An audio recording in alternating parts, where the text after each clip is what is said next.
الرحمن الرحيم الحمد لله ولي الصالحين وصلى الله وسلم على سيدنا محمد إمام المتقين وعلى آله وصحبه أجمعين صلاة وسلاما دائمين متلازمين إلى يوم الدين اللهم صل وسلم على سيدنا محمد نورك الساري ومددك الجاري واجمعنا به في كل أطوارنا وعلى آله وصحبه يا نور أما بعد نوينا التعلم والتعليم والتذكر والتذكير والنفع والانتفاع والإفادة والاستفادة والحث على التمسك بكتاب الله وسنة رسوله والدعاء إلى الهدى والدلالة على الخير ابتغاء وجه الله ومرضاته وقربه وثوابه سبحانه وتعالى قال الشيخ المصنف رحمه الله تعالى ونفعنا به وبعلومه وأسراره في الدارين آمين رضي الله عنكم ولا محبا للجاه والمال والولايات بل يكون لها كارها ولا يلابسها إلا من حاجة أو ضرورة انتهى كلامه رضي الله عنه. Dan di antara akhlak seorang mukmin la muhibban lil jah, dia tidak menyukai jabatan, pangkat atau kehormatan. Ini di antara akhlak orang yang beriman. Tidak gila hormat, tidak gila jabatan ataupun pangkat.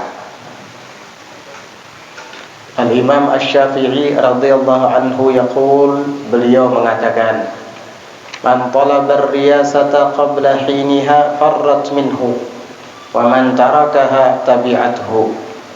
Barang siapa yang meninggalkan kepemimpinan sebelum saatnya, maka kepemimpinan itu akan lari darinya.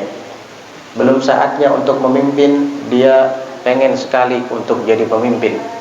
Namun jabatan yang dia kejar-kejar itu akan lari darinya. Wa man tarakaha, dan barang siapa yang meninggalkannya, tabi'athu, justru malah kepemimpinan itu yang akan mengikutnya. Orang yang ingin sekali jadi pemimpin itu biasanya dia tidak mendapatkannya.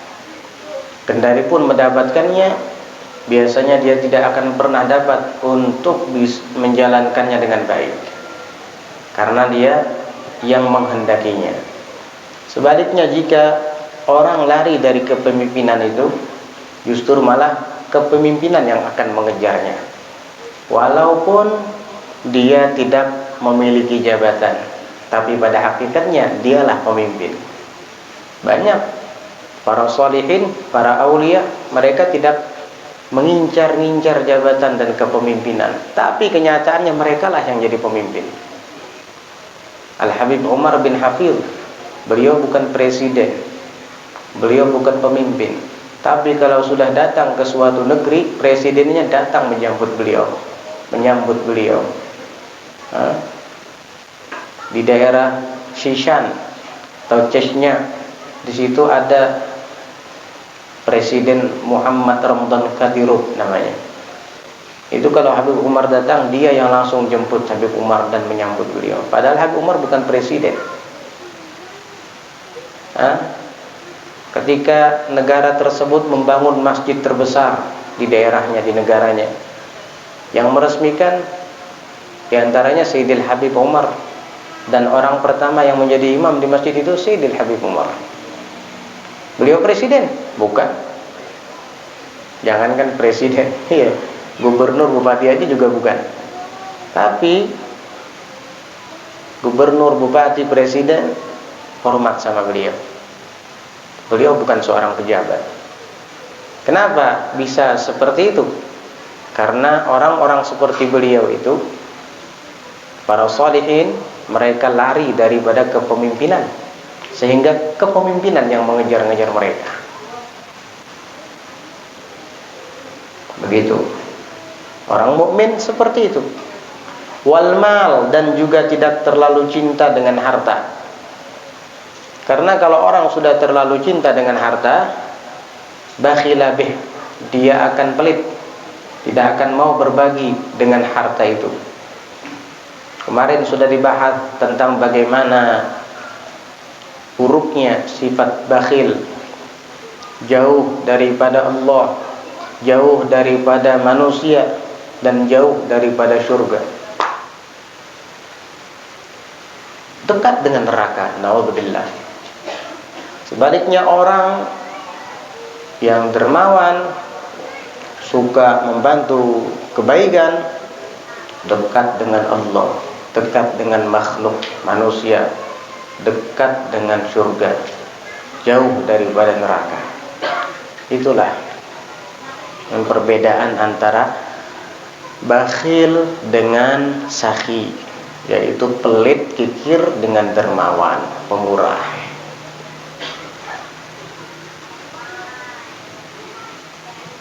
Wa amma man a'ta wattaqa wa saddaqa bil husna fasanuyassiruhu lil yusra. Barang siapa yang beriman, memberikan hartanya dan bertakwa, dan membenarkan ganjaran pahalanya, membenarkan balasannya kelak di surga, fasanuyassiruhu lil yusra, maka kami akan mudahkan kepadanya untuk mencapai kemudahan. Jadi man a'ta, orang yang mau menyumbangkan hartanya, berbagi kepada orang-orang yang tidak mampu, kepada orang-orang muhtajin yang memerlukan, wattaqa, dan dia bertakwa.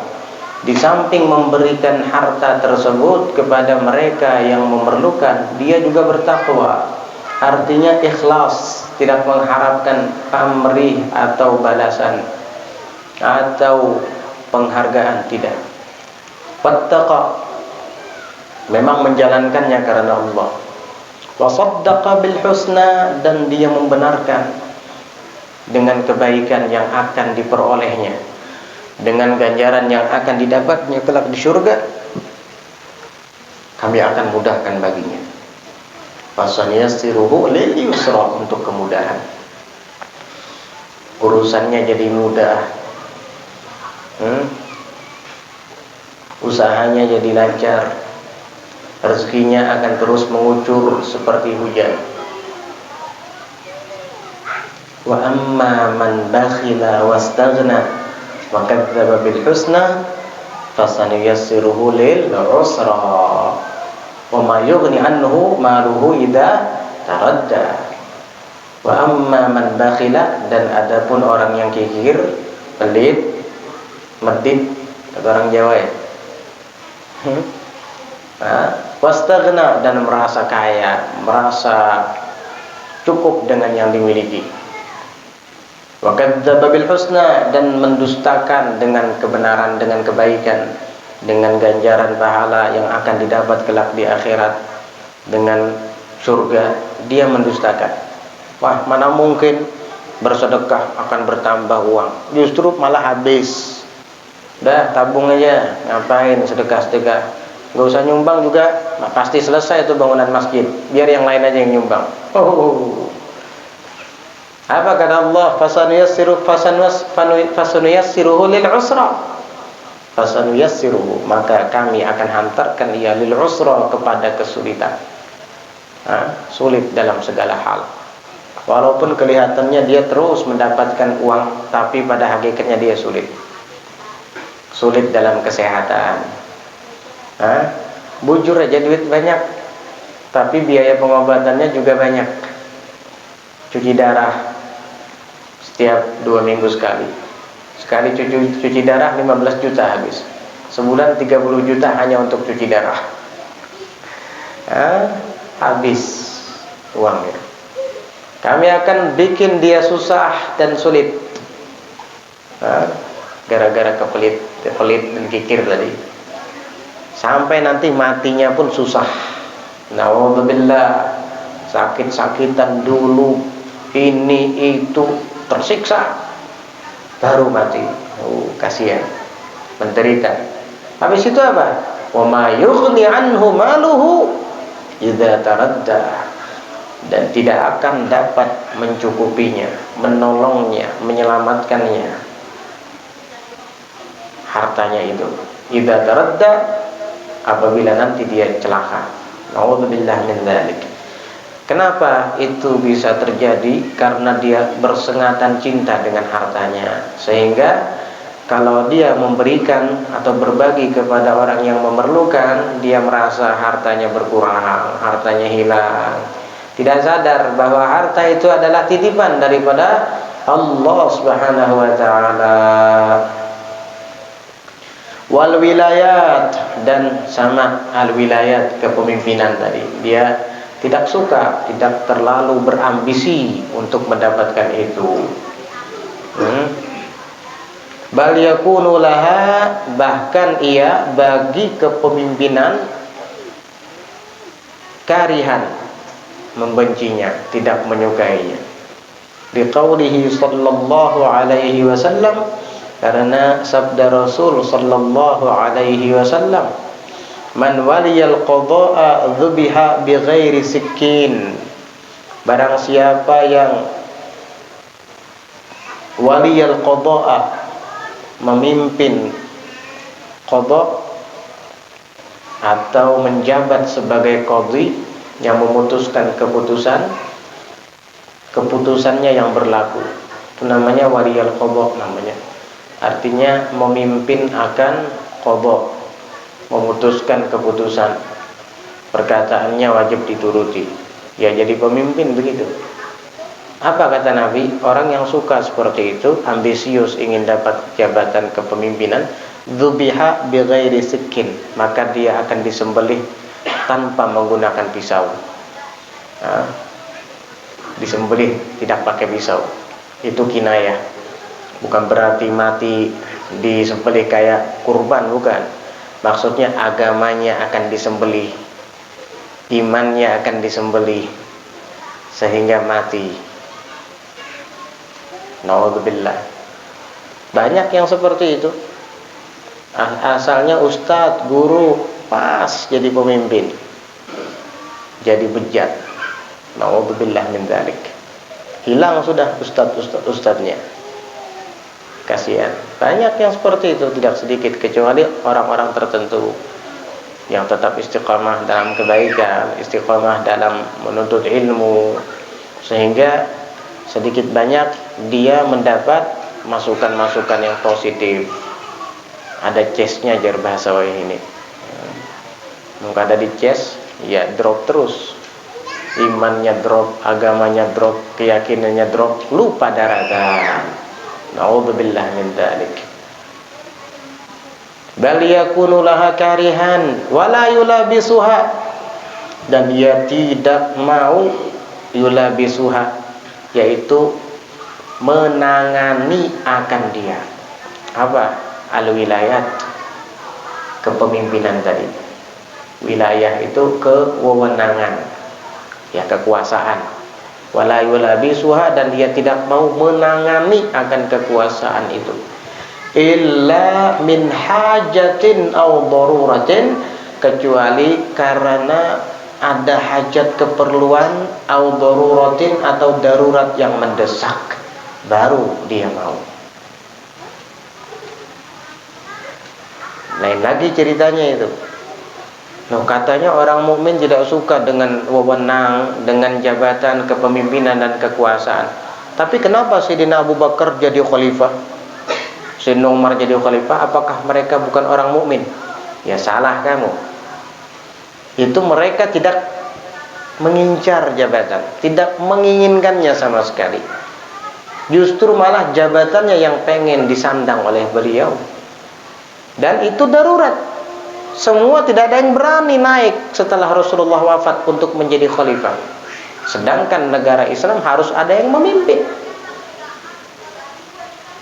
Sampai banyak sahabat yang ditawari. Sayyidina Abu Hurairah juga ditawari. Udah deh, Abu Hurairah, gak ada yang berani untuk bangkit jadi khalifah setelah Nabi. Kamu saja yang jadi khalifah. Apa jawab Abu Hurairah? Demi Allah, seandainya batang leherku ditebas dengan pedang, lebih aku sukai untuk menjadi pemimpin untuk menjadi pemimpin suatu kelompok, sedangkan di kalangan mereka ada orang seperti Abu Bakar Siddiq. Nggak berani saya. Udah, kamu tetap maksa saya nih, tebas batang leher saya, penggal aja leher saya daripada jadi pemimpin gitu. Enggak. Apalagi yang akan saya pimpin orangnya hebat-hebat, ada Sayyidina Abu Bakar di situ. Enggak. Semua enggak ada yang berani. Akhirnya mereka semua musyawarah dan sepakat. Bagaimana kalau yang kita jadikan pemimpin atau khalifah setelah Rasulullah ini adalah Abu Bakar Siddiq? Ya, Abu Bakar saja. Karena mereka banyak pertimbangan. Pertimbangan pertama, Sayyidina Abu Bakar termasuk as-sabiqun al-awwalun, orang-orang yang pertama masuk Islam. Pertimbangan berikutnya, mereka juga tahu kesetiaan Sayyidina Abu Bakar bersama Nabi sallallahu alaihi wasallam, dan mereka juga tahu fadilat dan keutamaan beliau, dan mereka tahu bahwa ketika Rasulullah sallallahu alaihi wasallam sakit-sakitan di akhir hayat, tidak bisa menjadi imam, maka beliau mengatakan, muru Abu Bakrin liyusalliya bin nas, suruh Abu Bakar untuk menjadi imam salat dengan manusia, maksudnya dengan orang banyak, makmum dari kalangan sahabat. Suruh Abu Bakar. Jadi para sahabat yang ada di zaman itu, mereka semua berasumsi bahwa itu isyarat. Ketika Nabi tidak bisa menjadi pemimpin di dalam sholat, yaitu menjadi imam, Sayyidina Abu Bakar yang disuruh. Berarti itu isyarat, kata para sahabat, bahwa beliau yang akan menjadi pemimpin kita setelah Rasulullah wafat. Di dalam salat saja yang menggantikan Nabi untuk mengimami adalah Sayyidina Abu Bakar. Berarti nanti ketika beliau Rasul sallallahu alaihi wasallam sudah wafat, yang akan menjadi pemimpin kita, imam kita adalah Abu Bakar. Lalu dimusyawarahkan dan semua sepakat. Sayyidina Ali sepakat, juga ikut membaiat. Sayyidina Umar, Sayyidina Uthman, Anas bin Malik, Abu Hurairah, Jabir bin Abdullah, semua akhirnya dibaiatlah Sayyidina Abu Bakar. Padahal beliau sebelumnya menolak. Jangan, kata Sayyidina Abu Bakar, jangan, yang lain saja. Semua mendesak dan mengatakan, tidak ada di kalangan kami yang berani untuk menjadi khalifah, wahai Abu Bakar radhiyallahu anhu. Akhirnya apa? Beliau pun terpaksa. Ini namanya darurat. Iya. Akhirnya apa? Ketika beliau dibaiat oleh para sahabat untuk menjadi khalifah. Baiat itu bahasa sekarang dilantik lah gitu ya. Dibaiat, baiat juga ala antakuna khalifatan lana. Kami membaiatmu agar engkau menjadi khalifah bagi kami. Itu Sayyidina Abu Bakar langsung berdiri dan menyampaikan khutbah. Apa kata Sayyidina Abu Bakar? Wahai manusia, ya ayuhan nas, jika engkau melihat saya berlaku adil, menegakkan hukum Allah dan Rasul, bantu saya. Dan jika ternyata saya berlaku zalim, tidak menjalankan perintah agama, perintah Allah dan Rasulnya, tegur saya, kata beliau.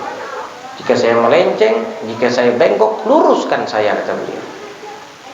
Radhiyallahu anhu arda. Maka Sayyidina Umar langsung mengatakan, demi Allah, kata Sayyidina Umar, semua apa yang terlintas di hati saya disampaikan oleh Abu Bakar Siddiq radhiyallahu anhu arda. Begitu. Akhirnya jadi khalifah. Meninggal Sayyidina Abu Bakar, Ashabu Syura sepakat untuk mengangkat Sayyidina Umar. Sayyidina Umar juga nggak mau, nolak. Ya, kalau dulu mereka yang lari dari jabatan, kalau sekarang masing-masingnya pajang baleho. Coblos nomor 7, coblos nomor 6, coblos nomor 1. Allahu Akbar. Sekarang masing-masingnya unjuk gigi katanya. Walaupun yang diunjuk gigi palsu. Yang diunjuk gigi palsu. Bukan giginya aja yang palsu, titelnya pun palsu kadang. Allahu Akbar.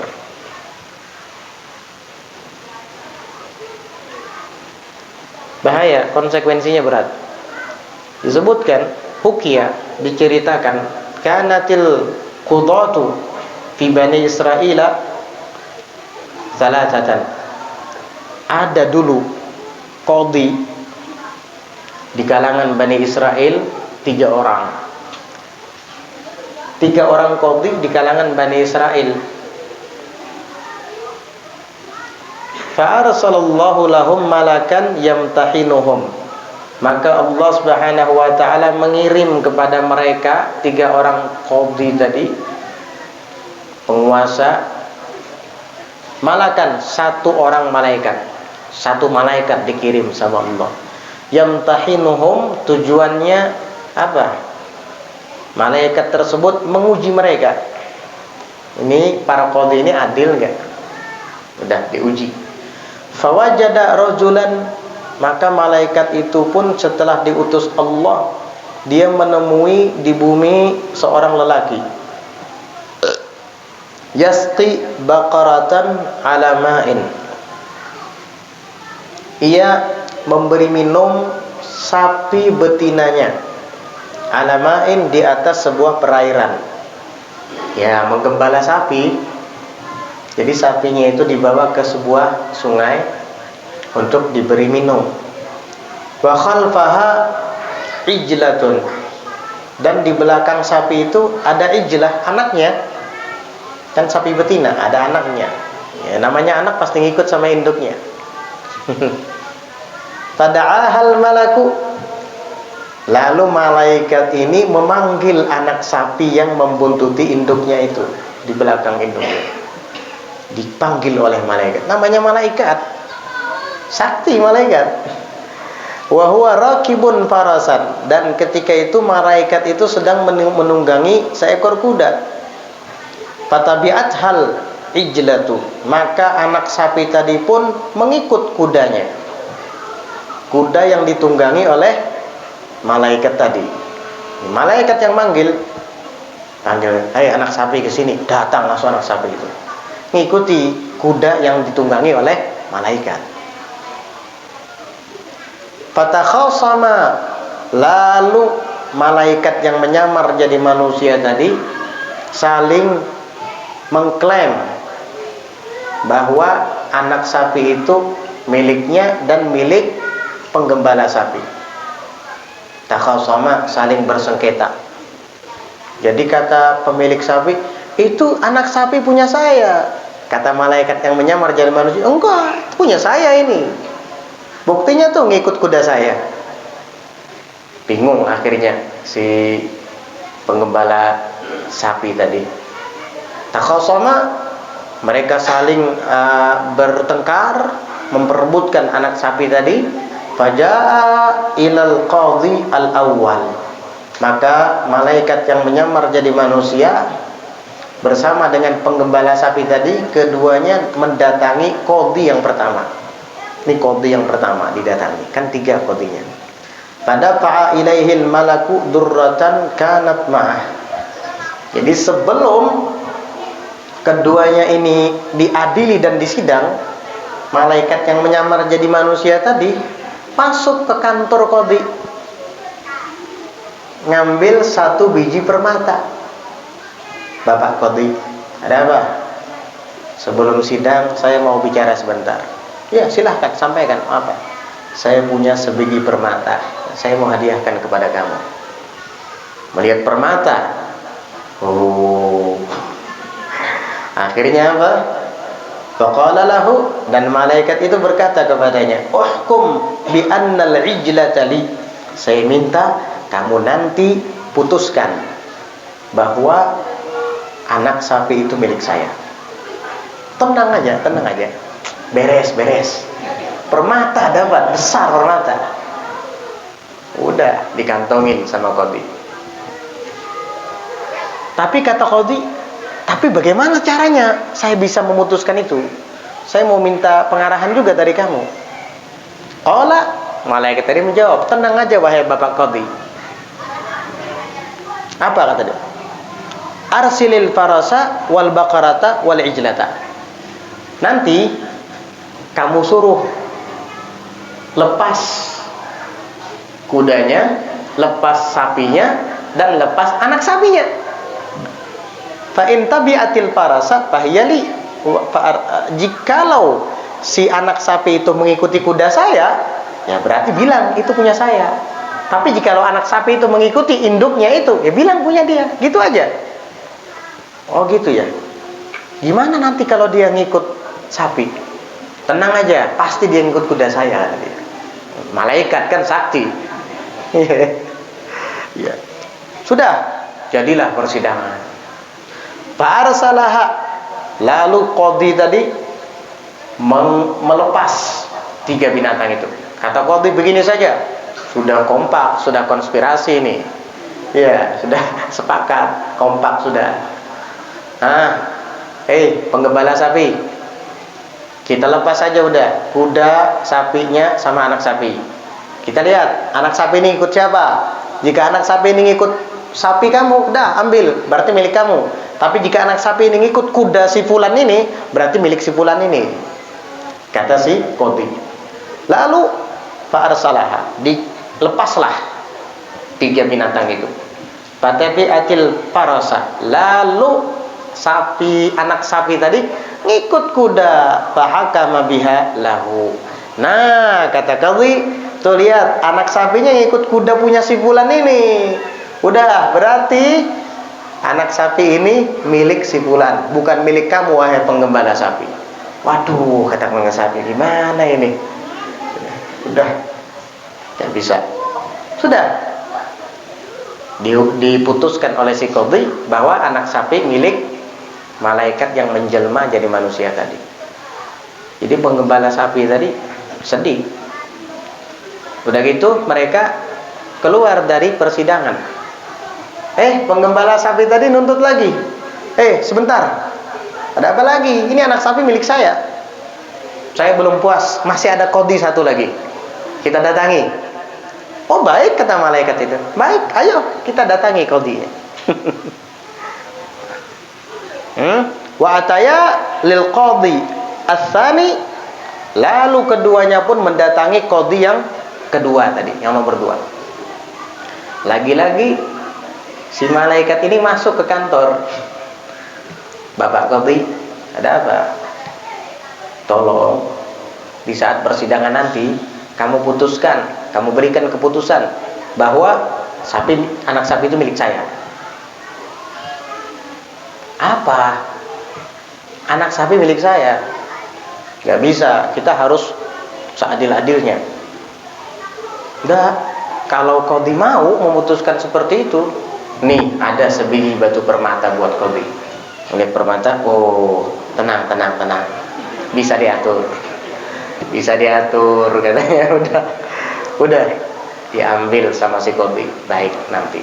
Tapi bagaimana caranya, kata si Qadhi? Tenang saja, kata si malaikat yang menyamar jadi manusia. Dia ceritakan seperti semula yang di Qadhi pertama tadi. Kamu lepas sapi, kuda, dan anak sapi. Nanti anak sapi ngikut siapa? Kalau ngikut kuda, berarti kamu putuskan milik saya. Dan pasti nanti anak sapi itu ngikut kuda saya. Oh begitukah? Oh baik kalau begitu, kata si Qadhi. Akhirnya didatangkan penggembala sapi tadi sama si malaikat yang menyamar jadi manusia.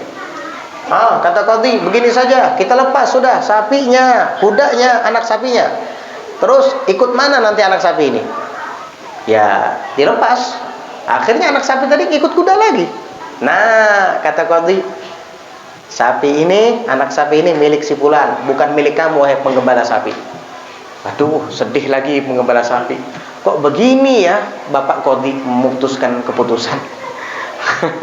Udah sumpek lagi dia. Udah pergi keluar dari persidangan. Si penggembala sapi ini ingat lagi, loh, kan masih ada satu Qadhi lagi ini.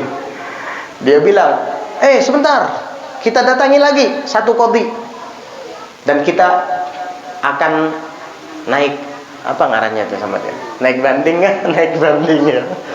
Oh, rupanya MK di kabupaten nggak bisa.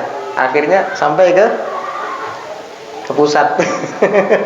MK pusat yang mau curang ini. Yuk kita naik ke MK pusat. Malah tambah curang.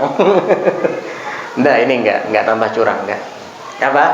Udah naik ke qadhi yang nomor 3.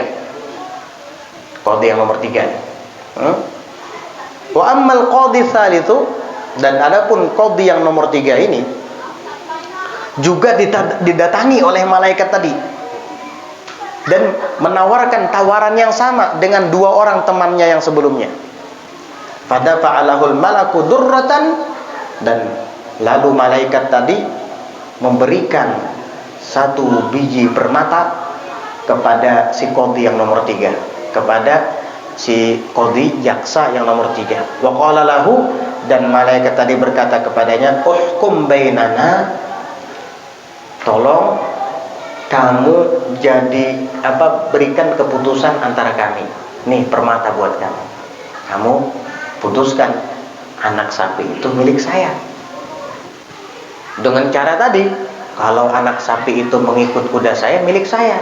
Kalau mengikut sapi induknya itu berarti milik penggembala sapi. Apa jawaban qadhi yang nomor 3 ini? Lebih pintar, lebih cerdas, lebih takwa. Apa kata qadhi? Faqala, lalu si qadhi mengatakan, inni haid. Maaf, saya sedang haid, katanya. Laki-laki haid. Saya sedang haid, katanya. Qalal malak, malaikat tadi langsung kaget sambil mengucapkan, subhanallah, ayahidud dzakar, apakah lelaki bisa datang bulan? Loh, kok kamu datang bulan? Sejak kapan laki-laki bisa datang bulan, bisa haid? Faqala lahul qadhi, maka qadhi tadi pun berkata kepada malaikat itu, subhanallah, kata dia, saya juga kaget. Kalau kamu kaget lelaki bisa haid, saya juga kaget. Subhanallah, kata dia. Kenapa? Atalidul farasu bakaratan, sejak kapan kuda melahirkan anak sapi? Wah, pinter ini kami. Sejak kapan kuda melahirkan anak sapi? Fahakama biha li sahibiha. Akhirnya qadhi yang nomor 3 ini pun memutuskan bahwa anak sapi ini milik penggembala sapi, dan memang anak induk sapi yang dipegang oleh penggembala ini, bukan milik kamu, wahai lelaki yang menunggangi kuda. Padahal itu malaikat. Maka malaikat pun tersenyum. Ternyata dibalik para qadhi-qadhi yang zalim, yang diskriminasi, tidak adil, masih ada yang adil.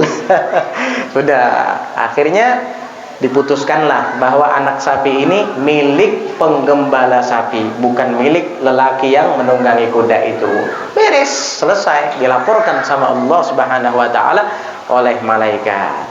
Tukang sapi tadi pun lega, alhamdulillah. Waduh, hampir kehilangan anak sapi saya nih. Iya. Berarti dari 3 orang qadhi hanya 1 yang adil. Berarti 1/3 aja yang adil.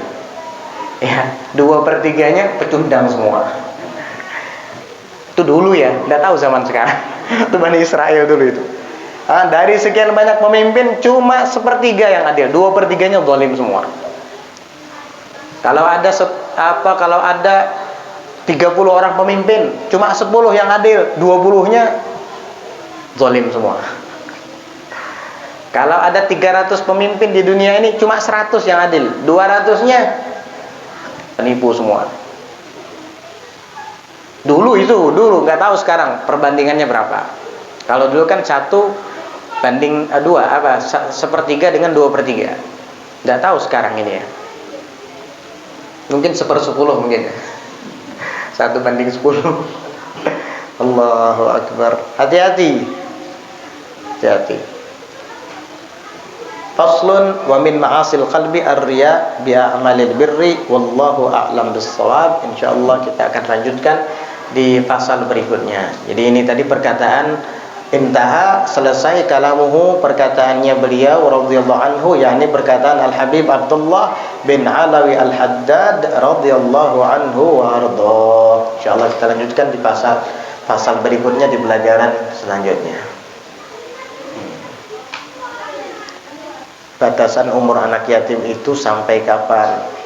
Kalau anak laki-laki sampai di mana? Dan anak perempuan sampai di mana? Anak yatim batasannya sampai baligh. Kalau sudah baligh bukan yatim lagi. Ya. Jadi la yutma ba'dal hilmi. La yutma ba'dal hilmi atau ba'dal ihtilam. Tidak ada lagi istilah yatim kata Nabi setelah ihtilam atau hilim. Ini setelah dewasa, setelah baligh. Ya, enggak ada lagi sudah istilah anak yatim. Jadi anak yatim itu selama masih belum baligh. Kalau sudah baligh bukan yatim lagi. Apalagi sudah ubanan. Sudah ubanan ngaku anak yatim. Ya, saya minta jatah zakat. Saya anak yatim. Kakek-kakek ngaku anak yatim. Ya. Udah laki-laki perempuan sama. Ya, kalau laki-laki masih dia sudah bisa bekerja. Laki-laki sudah bisa bekerja kan? Kalau perempuan kalau sudah dewasa misalnya kan sampai umur, nanti kan ada yang meminangnya untuk memperi istrinya. Kalau enggak ada, ya kerabatnya yang memberikan bantuan kepadanya.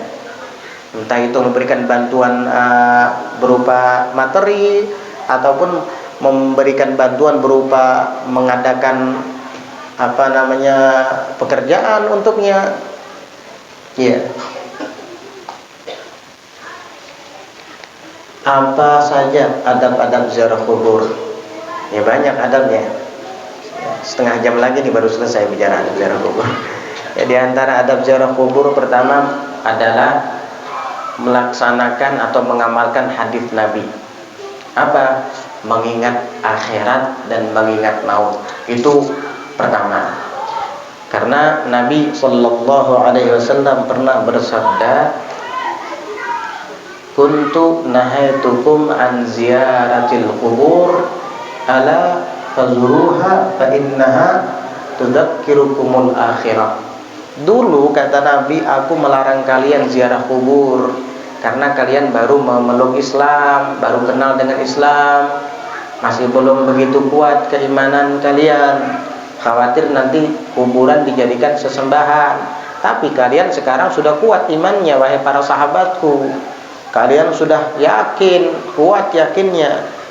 Ayo fazuruha. Ingat, ziarahi kuburan kata Nabi. Nabi yang nyuruh. Nah, karena perintah Nabi, kita berniat menjalankan perintah Nabi untuk menziarahi kuburan. Itu satu, melaksanakan perintah Nabi. Yang kedua, niat untuk mengingat akhirat. Karena Nabi sendiri yang mengatakan di antara faedahnya fa innaha tudzakkirukumul akhirah. Maka sesungguhnya kuburan itu akan mengingatkan kalian terhadap akhirat. Jadi tadi melaksanakan perintah Nabi ala fazuruha, itu perintah tuh. Ente ngelarang ziarah kubur, Nabi aja nyuruh. Ini ngelarang ziarah kubur, siapa ente? Nabi nyuruh, ente ngelarang.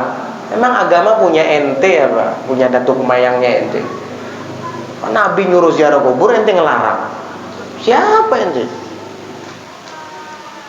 Ala fazuruha, itu fi'il amr itu. Fazuruha, ziarahilah kuburan kata Nabi. Fa innaha tudzakkirukumul akhirah. Maka sesungguhnya kuburan itu akan mengingatkan kalian terhadap akhirat. Biar kita tambah ingat dengan akhirat, tidak terlalu mencintai dunia. Itu diantaranya melaksanakan perintah Nabi, kemudian mengingat akhirat, kemudian untuk mengucap salam kepadanya. Itu adab ziarah kubur, mengucap salam kepada yang dikubur. Mengucap salam seperti yang diajarkan oleh Nabi sallallahu alaihi wasallam kepada Sayyidatuna Aisyah radhiyallahu anha wa ardhaha ketika bertanya kepada Nabi, apa yang harus saya lakukan ketika berziarah kubur? Waktu itu Sayyidah Aisyah ingin menziarahi para ahlul baqi' di kota Al-Madinatul Munawwarah. Kata Nabi, guli kamu ucapkan, Assalamualaikum ya ahlad diyar minal mu'minin, atakumullahu wa'dan muajjalun antum lana salafun wa nahnu lakum khalafun wa inna insyaallah bikum lahiqun as'alullaha lana wa lakumul afiyah. Begitu. Itu diantara adabnya.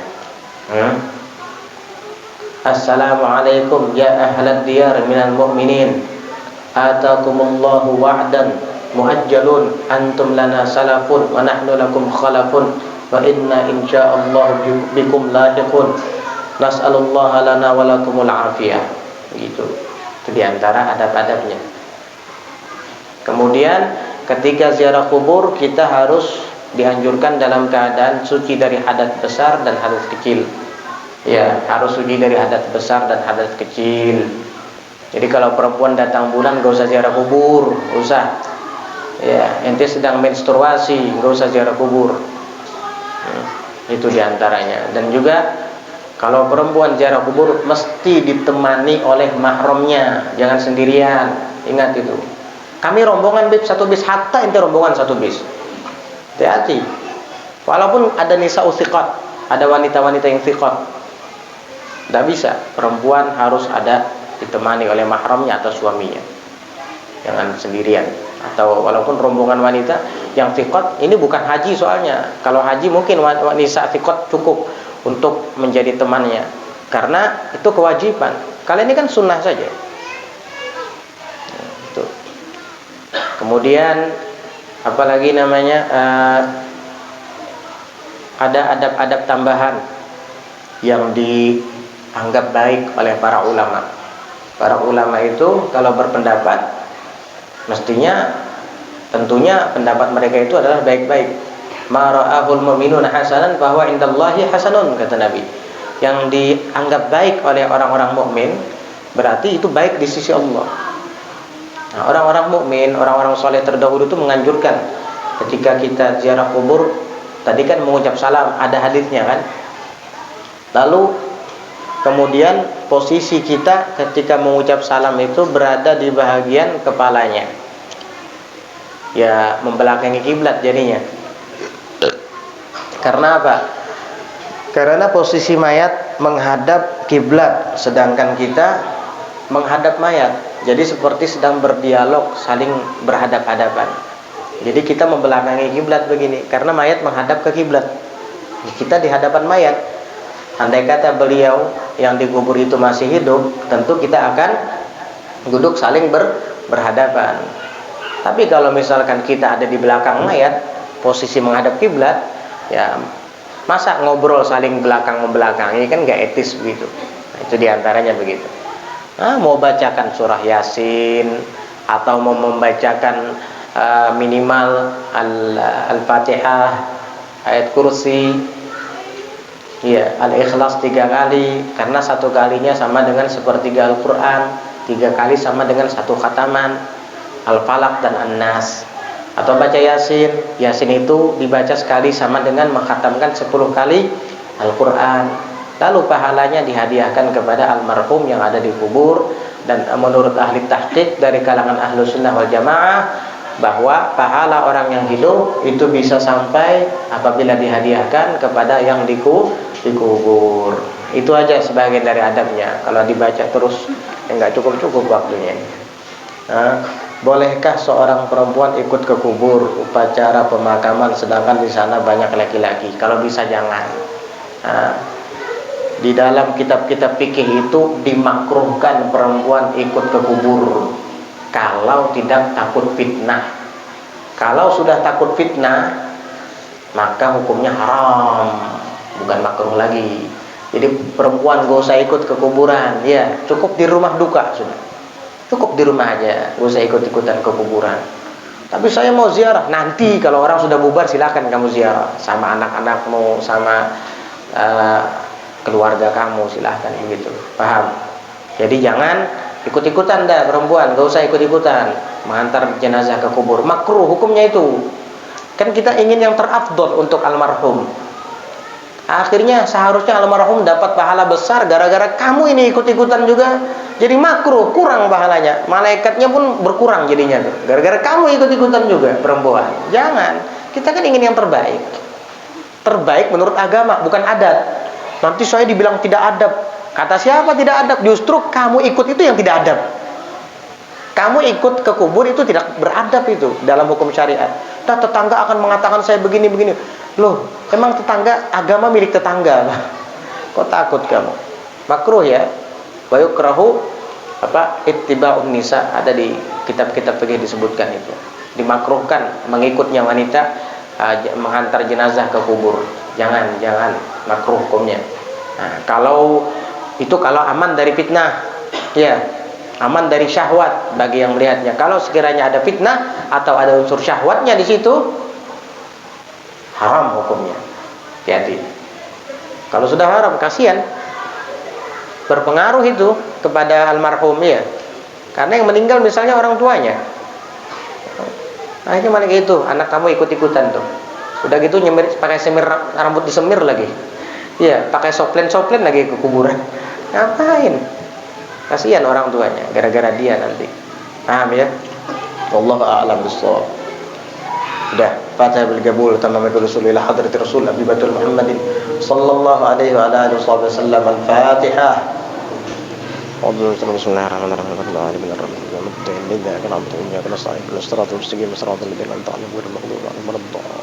Amin. Bismillahirrahmanirrahim. Alhamdulillahi rabbil alamin. Allahumma salli wa sallim ala sayyidina Muhammadin wa ala alihi wa sahbihi ajma'in. Rabbana anfa'na bima 'allamtana, Rabbana 'allimna alladhi yanfa'una, Rabbana faqihna wa faqih ahlana wa qarabatin lana fi dinina ma'a ahli al-khutri untha wa dhakar. Rabbana waffiqna waffiqhum lima tartadi qawlan fi'lan karama warzuqil kulla halalan daima wa akhil atqiya ulama nuhdha bil khair wa nukfa kulla syarr. Rabbana waslih lana kulla syu'un wa aqirra warḍan kal 'uyun waqdi 'anna rabbana kulla ad-duyun qabla an ta'tiyana rasulullah waghfir wastur anta akramu man satar wa salatullah taghsha al-mustafa man ila al-haqqi da'ana wal wafa' bi syurafa wa 'ala as-sahbi al-masabih al-ghurar. Allahumma hdina bi hudak waj'alna mimman yusari'u fi ridhak wa la tuwallina waliyyan siwak ولا تجعلنا ممن خالف أمرك وعصاك. وصلى الله على سيدنا محمد النبي الأمي وعلى آله وصحبه وسلم. سبحان ربك رب العزة عما يصفون وسلام على المرسلين والحمد لله رب العالمين.